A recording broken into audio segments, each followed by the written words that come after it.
اسلام آباد کی انسداد دہشت گردی عدالت نے سابق chairman P T I Imran Khan کے 3 اور شاہ محمود قریشی کے 2 مقدمات میں ضمانت کی درخواستیں منظور کر لیں۔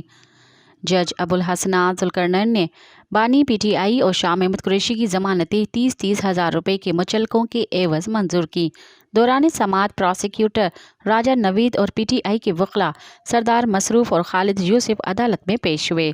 پراسیکیوٹر نے عدالت کو بتایا کہ پی ٹی آئی رہنما نے جان بوجھ کر احتجاج کروایا۔ بانی پی ٹی آئی نے عوام کو ورغلایا اور اشتعال پیدا کرنے کی کوشش کی۔